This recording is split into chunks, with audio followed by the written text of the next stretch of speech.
Celebran reforma militar. Tras lograr la aprobación de la reforma constitucional que amplía facultades a la Sedena y adhiere por completo a la Guardia Nacional al Ejército, el presidente y los legisladores de Morena lo celebraron como un avance para la estrategia de seguridad, aunque hace unos años consideraban lo contrario. Terror en Chiapas. En municipios fronterizos de Chiapas, sacerdotes denuncian amenazas y familiares de alcalde desaparecido exigen su localización. Mientras, en Berriozábal, una familia sufrió un crimen atroz que provocó la muerte de una niña quemada. Violencia vicaria. Josefín busca a su hija de 7 años luego de que su padre se la llevó a la fuerza en diciembre del año pasado. A pesar de las órdenes judiciales para que la presente, no lo ha hecho. Capacidad artística. Oaxaqueña con discapacidad logró el sueño de convertirse en pintora. Con sus obras, impulsa el reconocimiento de los derechos del pueblo afromexicano.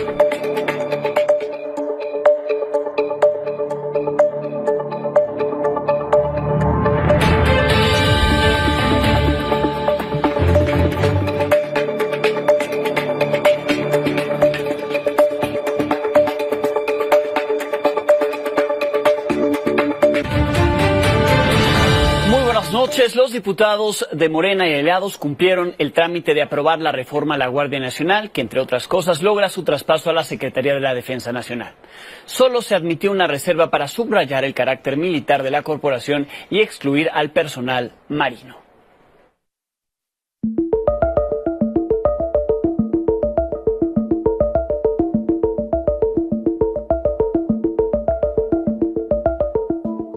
¡Viva el presidente Andrés Manuel López Obrador! ¡Viva! ¡Viva el mejor presidente de México! ¡Viva! ¡Viva la presidenta! Que no les guste, va a ser la primer mujer presidenta y la mejor presidenta de México. ¡Viva México, que es la patria de todos! ¡Viva! Gracias por su generosidad en escucharme. Entender que no es con el ejército cómo se pueden resolver los problemas de inseguridad y de violencia. No es así, no es con medidas coercitivas.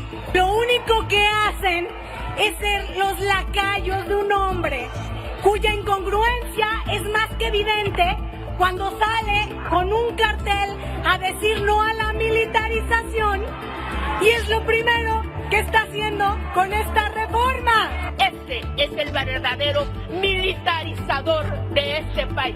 Y es muy triste que sea esta mayoría que se formó en alguna medida peleando contra el régimen de la violencia que inauguró el calderonismo, el que complete su legado. Se emitieron 353 votos en pro, 0 abstenciones y 126 votos en contra. Es mayoría calificada. Aprobado lo reservado en términos del dictamen con las modificaciones aceptadas por la Asamblea, pasa al Senado de la República para sus efectos constitucionales.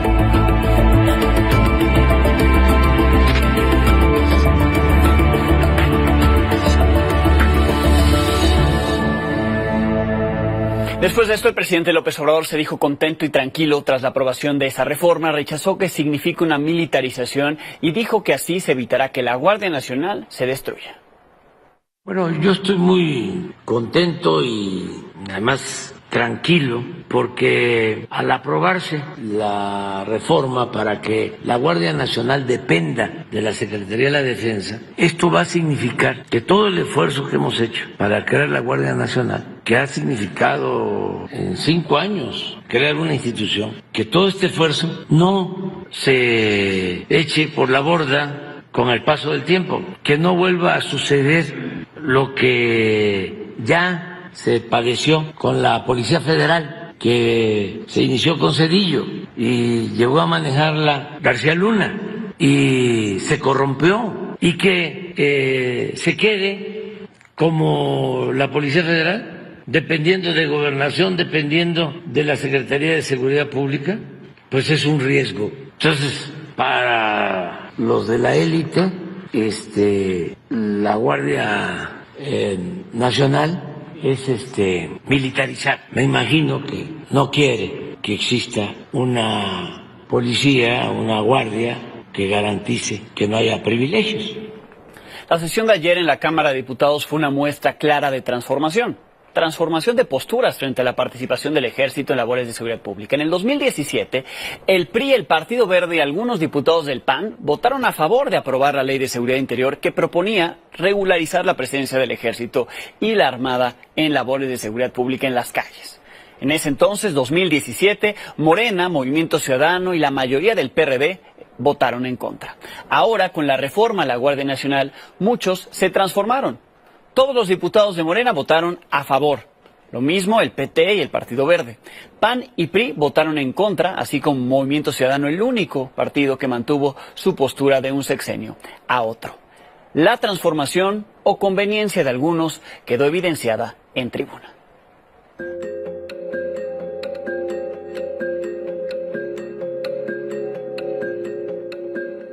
Locura es seguir desangrando al país con una estrategia fallida de militarización que ha demostrado su inoperancia. Actuemos con sensatez. Lo que requerimos es pacificar y reconciliar a nuestra nación.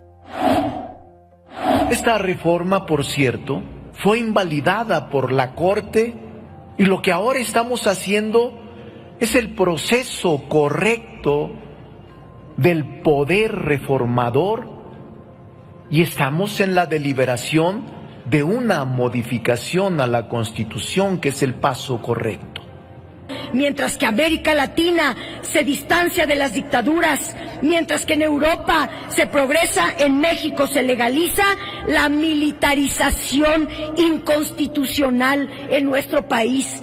Esto es verdaderamente aberrante e inaceptable.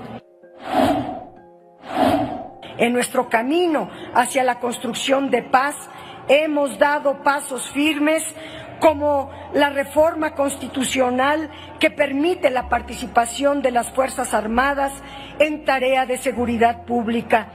¿Cuántos gobernadores no quieren ya para ayer o para antier la presencia del Ejército en sus entidades federativas? Todos la quieren. Demos pues el instrumento legislativo para que puedan hacer bien su trabajo. Le pido a la mayoría que no sea irracional y que le pueda mover algunas comas, algunos puntos al dictamen para poder garantizar la seguridad de los mexicanos. Militarizar no es la solución. Meter al Ejército no es la solución al problema de inseguridad que estamos viviendo en el país. Donde la postura no ha cambiado y están completamente en contra de la participación del Ejército en labores de seguridad pública es en Ayotzinapa, Guerrero, pues lo consideran corresponsable de la desaparición de sus 43 compañeros normalistas hace casi 10 años. Este reclamo fue evidente hoy en un mitin en Iguala frente al 27 Batallón de Infantería que terminó en confrontación. La crónica es de Pablo Maldonado.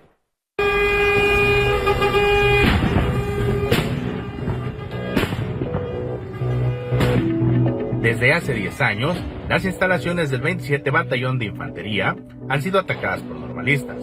Este viernes, una vez más, petardos, pintas y un vehículo incendiado perturbaron la tranquilidad del lugar.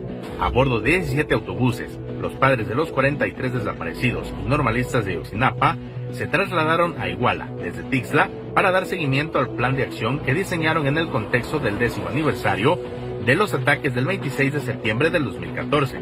Los acompañaron contingentes de la Federación de Estudiantes Campesinos Socialistas de México e integrantes del colectivo Nos Faltan 43. Lamentablemente vamos por cumplir 10 años de no saber dónde están nuestros hijos. Sabemos que fue el Estado, que fue el gobierno estatal, el gobierno federal, ¿verdad?, que fue parte de la desaparición de nuestros hijos. Y estamos acá, como hemos estado en varias ocasiones, en esta instalación, ¿verdad?, que ha sido parte fundamental y que no ha querido entregar información.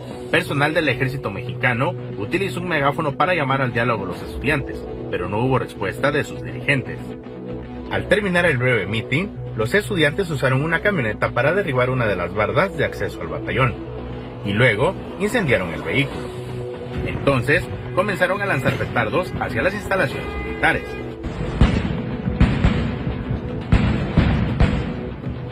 El personal que se encontraba dentro respondió con gas lacrimógeno, lo que impidió su avance. Todo duró apenas 15 minutos y no se reportaron heridos. Tras el ataque, los manifestantes se retiraron del lugar. Elementos de protección civil sofocaron el fuego y los petardos que no estallaron fueron cuidadosamente retirados por soldados. Los normalistas sostienen que hace ya casi 10 años, un grupo importante de los 43 desaparecidos fue llevado a este batallón. Pero a pesar de las peticiones de los padres, los mandos se negaron a permitir que realizaran trabajos de búsqueda. Desde Guerrero, con imágenes de Jesús Garibay, Néstor Núñez y Amílcar Salazar, e información de Rogelio Agustín para Milenio Noticias, Pablo Maldonado.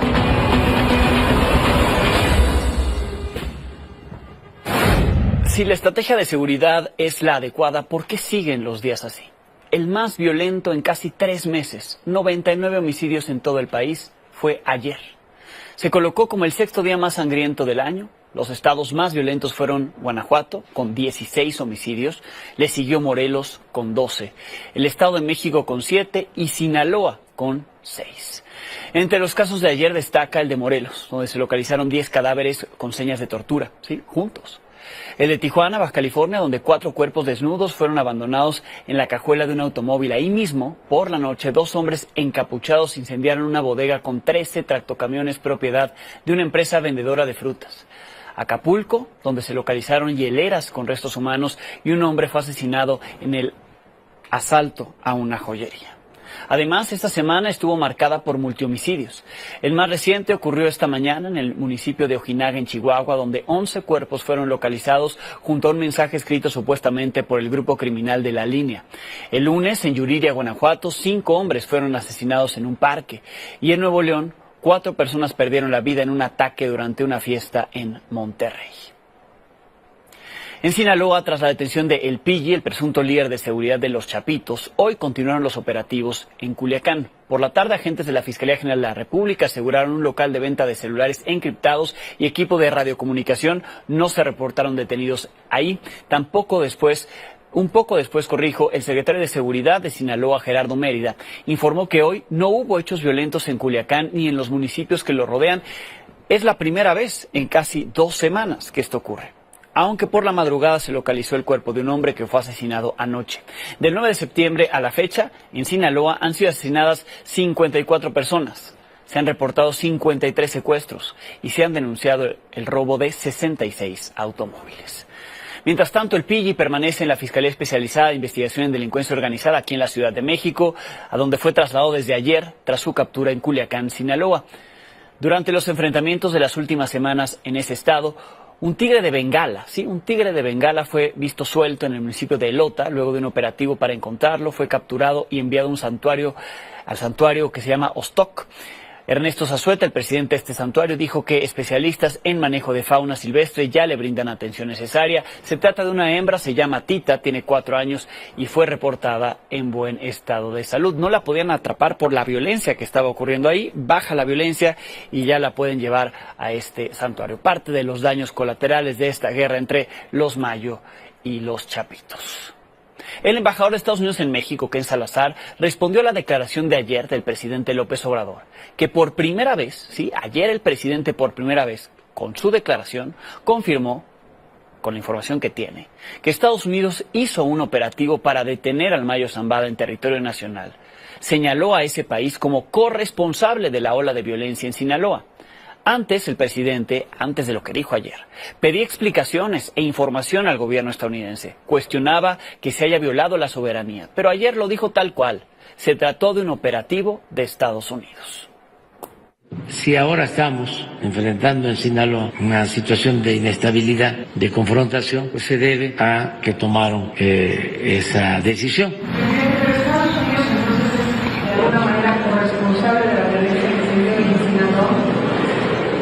Sí, claro que sí, sí. ¿Por haber realizado, por haber confabulado para realizar las detenciones? Por haber llevado a cabo ese operativo. Pues eso no estoy en acuerdo. No se puede entender cómo puede ser la responsabilidad de los Estados Unidos de los masacres que vemos en diferentes lugares, como lo que se vio en Morelos ayer, o lo que se está viendo en Sinaloa. Eso no es culpa de los Estados Unidos. La realidad es que hay un problema de inseguridad y violencia. Y por ese problema de inseguridad y violencia en Sinaloa, el gobernador de ese estado, Rubén Rocha Moya, dijo hoy que la violencia que se vive allá, aseguró que ya está disminuyendo, pero que aún así gestionará con la presidenta electa Claudia Sheinbaum apoyo en materia de seguridad. Así lo dijo al anunciar que se reunirá con ella el domingo, aquí en la Ciudad de México. Necesito atender el problema de seguridad que lo tenemos latente. Necesito platicar, como ya pronto va a entrar, las cosas de seguridad que me está atendiendo la Federación, es clave, es importante. Sedena, Marina, la Guardia Nacional, etcétera. Necesito que sigamos en sintonía. Eso sobre Sinaloa. En Chiapas, al sur, tampoco para la violencia. Un alcalde electo sigue desaparecido después de días. Hay amenazas contra activistas y hasta sacerdotes hablan de ellas. Y una niña. Una niña murió quemada en su propia casa después del secuestro de su padre. Los detalles son de Jonathan González. La paz es fruto de la justicia, un don de Dios que queremos acercar. Desde hace 3 años llegó a Chiapas la sombra de la violencia y el miedo. De sufrir problemas sociales pasó a conflictos provocados por el crimen organizado que se disputa el territorio. Regiones como la Selva, Sierra y Altos se convirtieron en escenarios de guerra, ejecuciones, reclutamiento forzado y secuestros.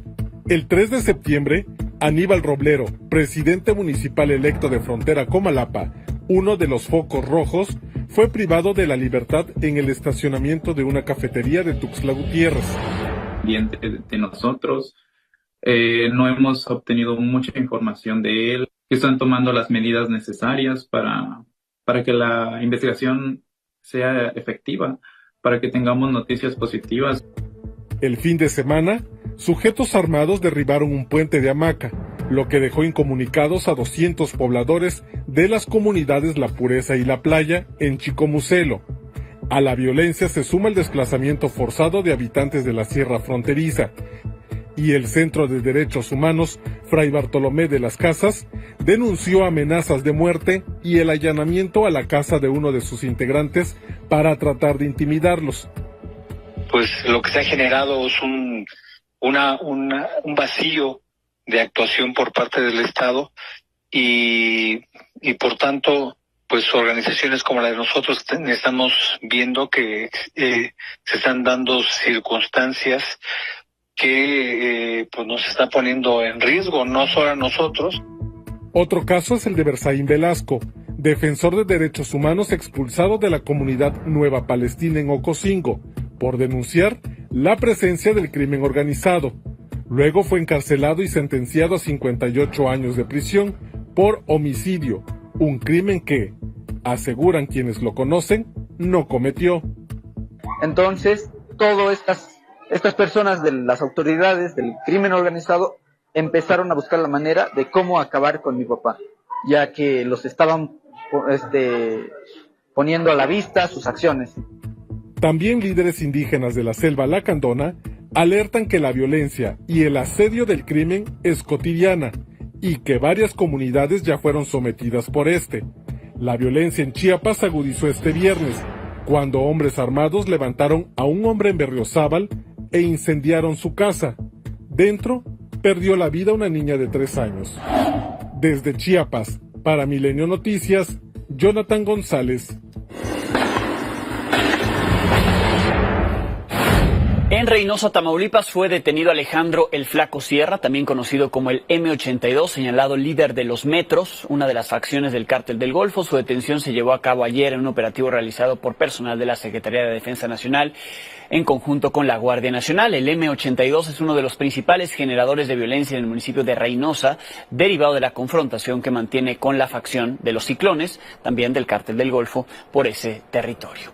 En la Ciudad de México, también otro golpe al crimen organizado. Fue capturado capturado Francisco Javier Mares, alias Paco Berrugas, integrante del grupo criminal Unión Tepito. Su detención se realizó en la alcaldía Venustiano Carranza durante un operativo en el que participaron elementos de la Secretaría de Seguridad Ciudadana y agentes de la Fiscalía Capitalina.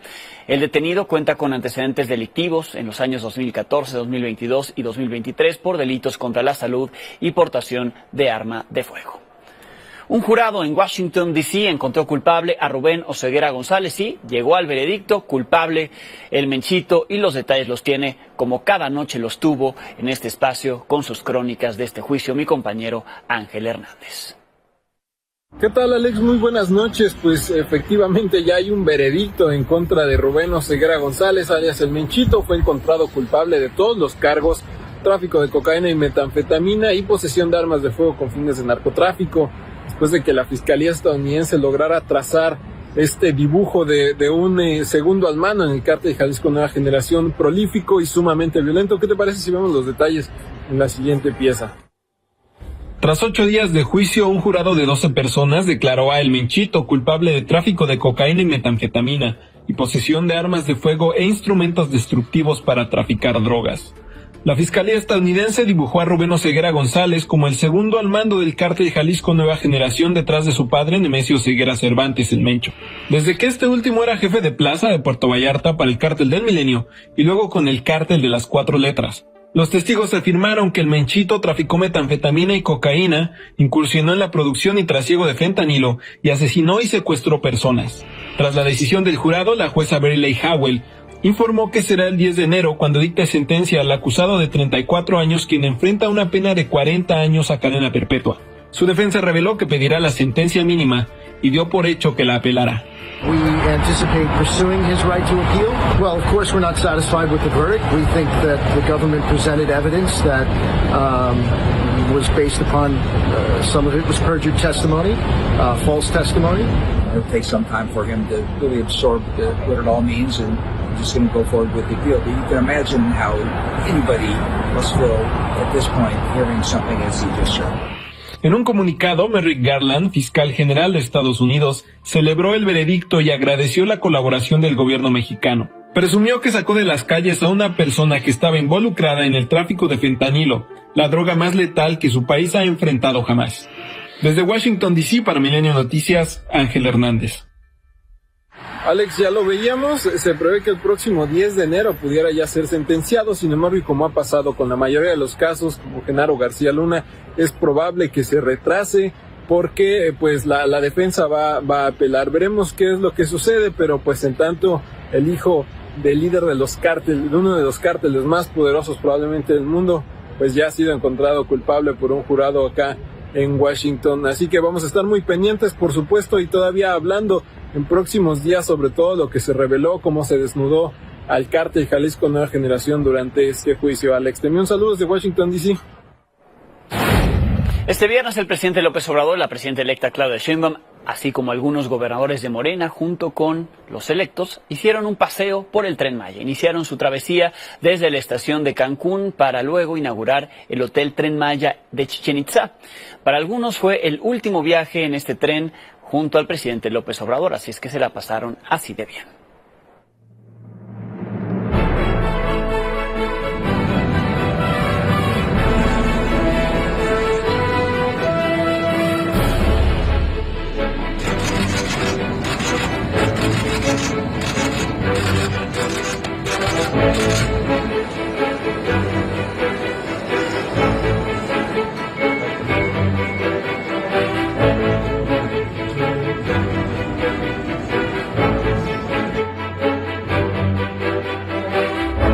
Estamos con todos los gobernadores del país hoy visitando esta obra y haciendo una realidad, un sueño que aspiraba el pueblo de México. Mucho gusto que estén aquí.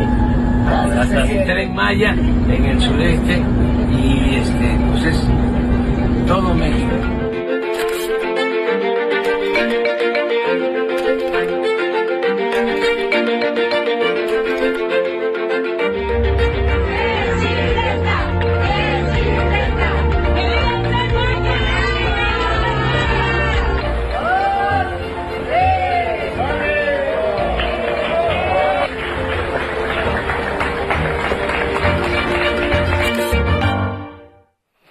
En más información política, previo al relevo de la dirigencia de Morena, aún faltan algunos días para que esto ocurra. Esta mañana el presidente López Obrador aceptó que se equivocó al decir que renunciaría a la secretaria de Gobernación, Luisa María Alcalde, a su cargo para competir por la presidencia de Morena. Ella será la presidenta de Morena, no tenga la menor duda de que eso ocurrirá, pero bueno, están en los trámites. Se mantendrá en el cargo de la Secretaría de Gobernación hasta el último día del sexenio de López Obrador. Este domingo se realizará el Congreso Nacional Extraordinario de Morena para renovar su dirigencia y en caso de que sea designada, como ocurrirá, será la sucesora de Mario Delgado, sería hasta el 1 de octubre cuando asuma el cargo de presidenta de Morena.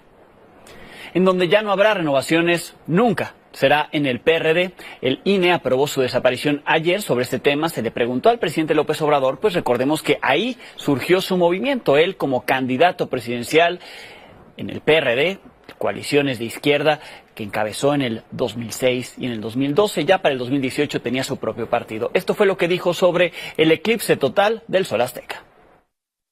Yo le tengo mucho cariño del PRD, tengo muy buenos recuerdos, fui fundador junto con muchos otros, me tocó dirigirlo. Cuando estuvimos en el PRD, en una elección intermedia, desplazamos al PAN como segunda fuerza y logramos muchas cosas. Por eso, pues, no celebro que haya perdido su registro el PRD. Fueron circunstancias. Ojalá y lo que llevó a que el PRD perdiera su registro sirva de lección a otros partidos para no cometer los mismos errores.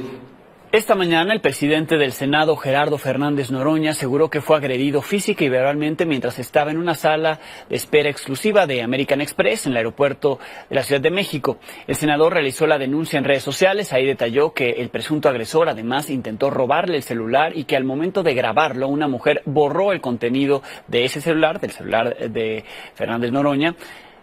Pues ya lo tenía captado, la mujer que acompañaba a este señor que lo agredió borra el video y se lo devuelve. Más tarde el senador informó que el área jurídica del Senado ya presentó una denuncia en contra de Carlos N., el supuesto responsable de la agresión.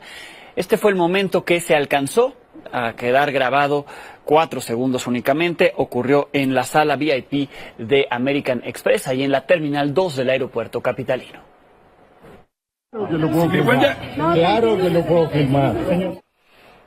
La presión de los trabajadores del Poder Judicial tuvo efectos ante el Consejo de la Judicatura Federal. Este viernes se dio a conocer que la suspensión de labores se extiende hasta el 2 de octubre y no termina el 23 de septiembre como ya se había resuelto. Tras una mesa de diálogo con representantes de magistrados y jueces, llegaron a la conclusión de que no hay condiciones para suspender plazos y términos en los juicios. El Pleno del Consejo de la Judicatura acordó realizar más mesas de diálogo para la implementación de la reforma al Poder Judicial. Mientras tanto, afuera del Consejo de la Judicatura, trabajadores del Poder Judicial se manifestaron contra esta reforma y en medio de la protesta le lanzaron huevos al líder sindical Gilberto González, a quien acusan de traicionarlos.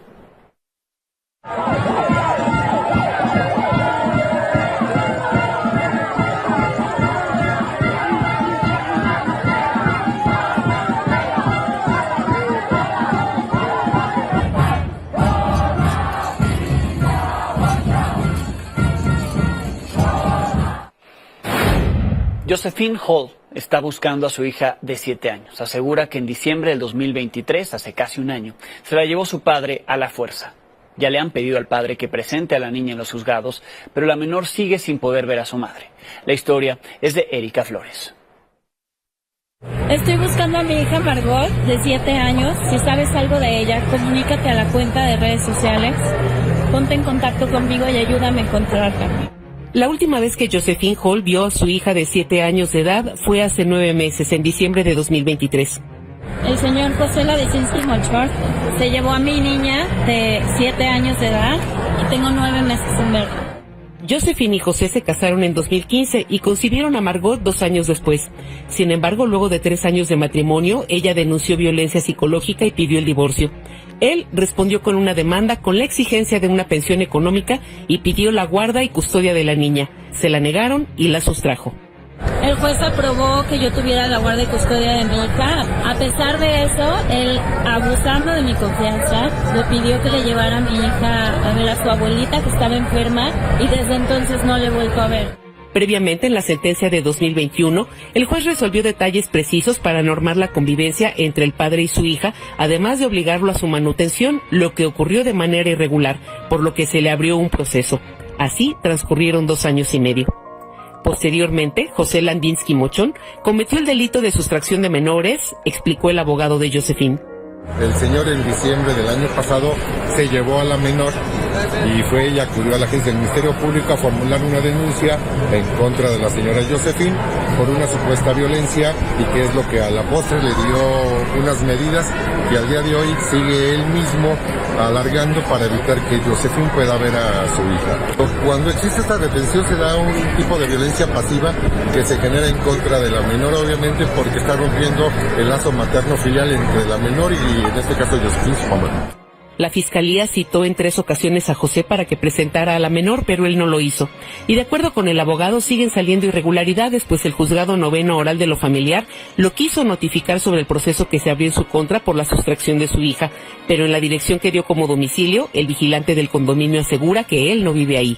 ¿Será suficiente con que encuentren a la niña? Sí, por supuesto, eso es algo importante, encontrar a la niña y saber su paradero, pero también del mismo modo, una vez localizada la niña, habremos de iniciar el procedimiento para quitarle la tutela y sobre todo que se le suspenda el derecho que tiene el papá sobre la menor. Para Milenio Noticias, Erika Flores. Margot, te estoy buscando, estoy luchando por recuperarte y muero por verte. Hace unas semanas en este espacio le presenté una disputa por la propiedad de los hoteles Maya Land y de Lodge at Chichén Itzá, ubicados a un costado de la zona arqueológica de Chichén Itzá, allá en Yucatán. En la reciente audiencia celebrada hace unas horas, la jueza consideró no devolver ambos inmuebles a su propietario original, a Fernando Eugenio Barbachano Herrero, pues dijo que no presentaron suficientes datos de prueba para que se los devuelvan. Además de que hay otros procesos abiertos sobre el mismo tema, uno mercantil y otro civil, así que los hoteles que tienen un valor aproximado de $6 millones siguen en poder de la Fiscalía de Justicia de Yucatán. La falta de documentación para transitar por México provoca que los migrantes acepten todo tipo de trabajos mientras están en el sur, para intentar avanzar hacia Estados Unidos. El problema es que a veces no les pagan o en algunos casos se lesionan, las empresas no se hacen responsables. Este es un trabajo de Julio Navarro. 2 migrantes, uno cubano y otro salvadoreño, resultaron lesionados al caer desde unos 10 metros de altura, desde un andamio en mal estado, en una construcción de Tapachula, Chiapas.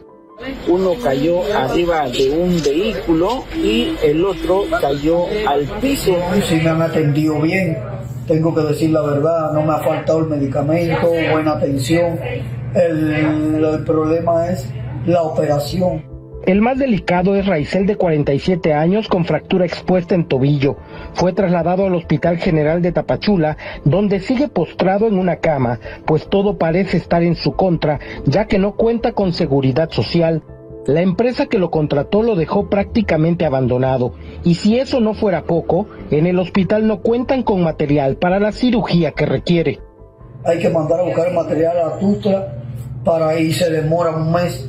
Pero estamos viendo a ver si se autoriza resolverlo por particular, por la calle, para que sea más rápido el procedimiento, si yo puedo buscarlo comprado en la calle particular.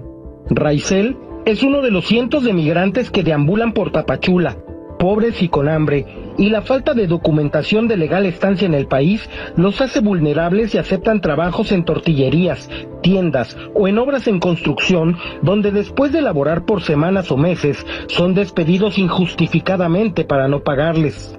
Que han trabajado 15 días, 20 días y no quieren darles el pago, se aprovechan solamente porque son inmigrantes. Somos mal pagados porque no tenemos papeles, nosotros vamos a... Estos casos de abusos y vejaciones son la constante porque muchas veces por temor no denuncian.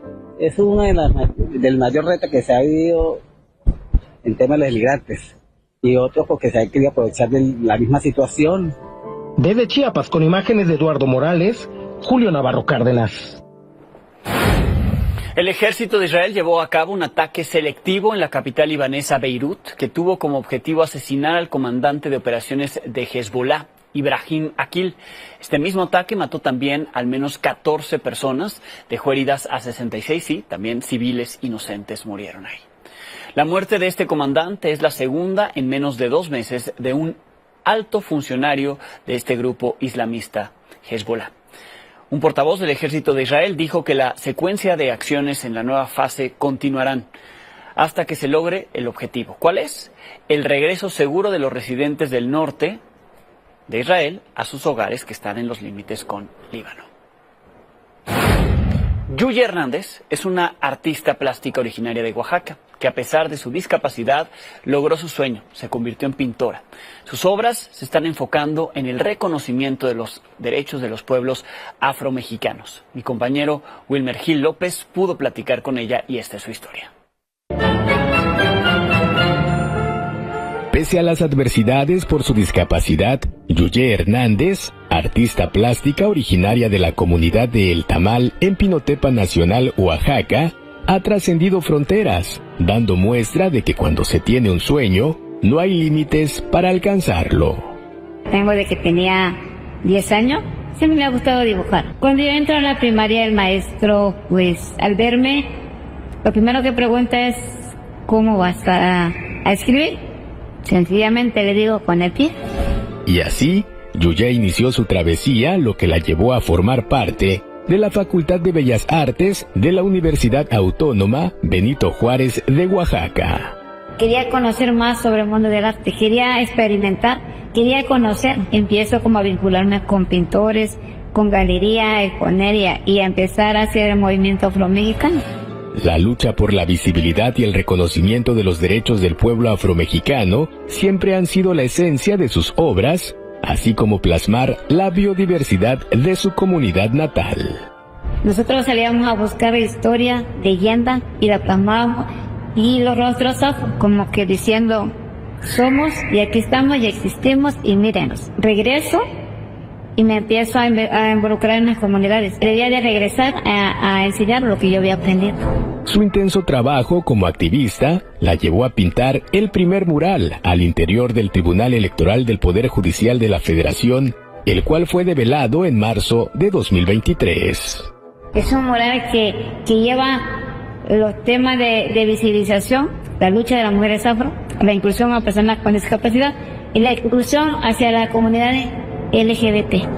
Además de ser un ejemplo de vida, Yuye ha contribuido en el empoderamiento de las mujeres, por lo que recientemente fue galardonada con el Premio Nacional a la Promoción de los Derechos de las Mujeres Afromexicanas. Hasta ahorita no ha habido nada que yo no haya hecho. Para mí no hay limitaciones. Y es algo bonito porque uno transmite a las demás mujeres a levantarse el día a día. Y seguir caminando y seguir luchando por la vida. Desde Oaxaca, para Milenio Noticias, Wilmer Gil. Gran ejemplo de vida, qué capacidad artística. Pausa, volvemos. Airbnb está inaugurando una experiencia de hospedaje en la casa de Jaime Maussan en la Ciudad de México. ¿De qué se trata esto? Juan Pablo Valle nos cuenta.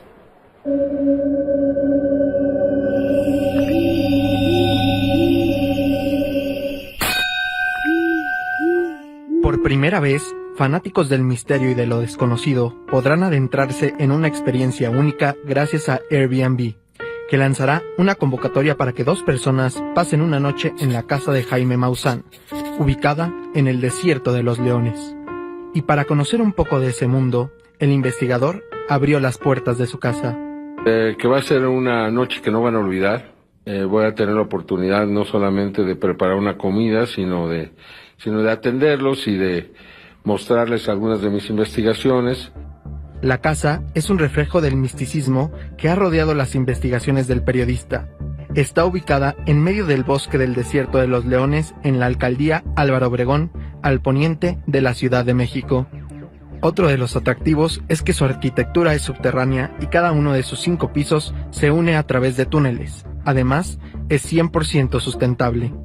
Quienes sean seleccionados se hospedarán en una troje hecha de madera de hace más de 100 años, con sala, comedor y una habitación. Podrán acceder a un observatorio con un potente telescopio y admirar muestras de las investigaciones de Maussan, algunas de ellas provenientes de otro mundo, y otras más auténticamente prehispánicas. Tengo una calavera de cuarzo, de cristal de cuarzo, Maya, ¿no? Que es una de las famosas calaveras de cristales auténticas, se ha analizado, y es una pieza muy especial, se le ha medido energía con aparatos, es increíble. La convocatoria, que se lanzará el 25 de septiembre a partir de las 11 de la mañana, establece que la primera persona que reserve la casa de Maussan será la ganadora y podrá llevar a su pareja. Así podrán disfrutar de una noche en el mes de octubre durante la Semana del Espacio, que se llevará a cabo del 4 al 10 de ese mismo mes. Esto es una oportunidad única porque solamente estará la casa disponible una noche, así que aprovechen porque no va a volver a estar. Maussan afirma que seres extraterrestres visitan nuestro mundo. Ahora será el turno de los amantes de este tipo de aventuras visitar su propio mundo y su legado. Es la idea de que quede como un ejemplo para hoy y para el futuro también. Con imágenes de Gerardo Torres desde el corazón del desierto de los leones, para Milenio Noticias, Juan Pablo Valle.